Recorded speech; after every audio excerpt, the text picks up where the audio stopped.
Okay, so to make this project, you're going to need a canvas, paintbrushes, and paint. You're going to start by making brown circles, and then you're going to start on the sky, kind of make it tapered in so it's kind of in a sort of triangle. You're then going to take a dark brown and add it shading to the circles you made. Then you're going to take some yellow and you're going to make leaf shapes coming off the flower.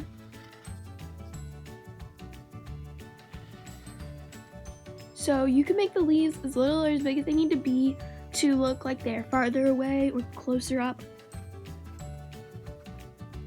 And then you're going to take some white paint, and I'm using the Montmartre acrylic paint.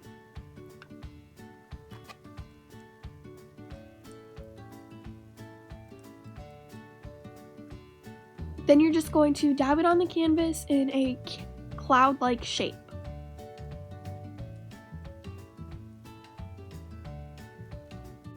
You're then going to buff it all out and get that nice cloud-like effect. And this will look really realistic when we're done with that.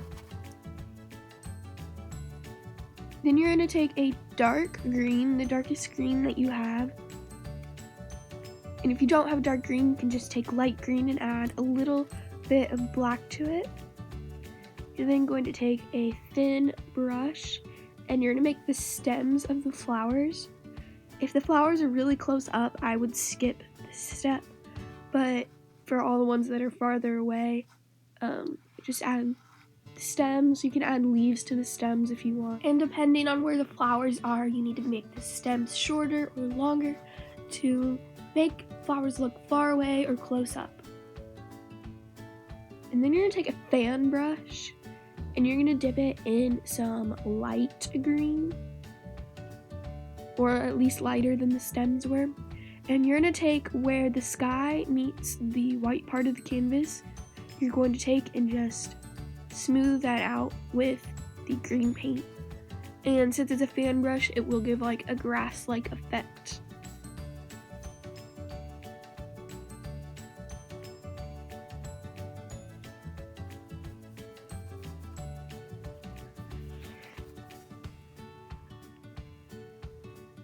Now you're going to take an angled flat brush and you're going to dip it in the same green you just used, and you're going to make just patches around the canvas. Don't make them so close together, but make quite a few of them. And then you're going to mix that dark green with some white to make it a little lighter, and you're going to make patches with that color as well.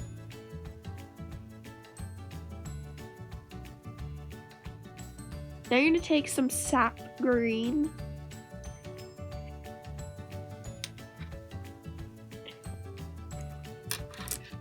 and an angled flat brush again, and you're going to fill in the rest of the white space with that sap green, so then there'll be 3 shades of grass in it.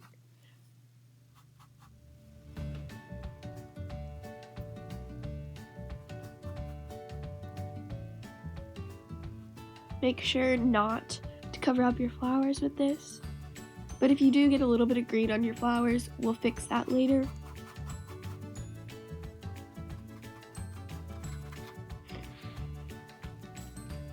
You're now going to add a little bit of brown to the yellow you used earlier, and you're just going to mix that to get a darker yellow, and you're going to use this darker yellow to add shading to your flowers. This is where you're going to want to fix those mistakes if you got brown or green on your flowers from the grass. Now you're just going to want to sign your name, preferably on one of the biggest flowers. And there you have it, your field of sunflowers.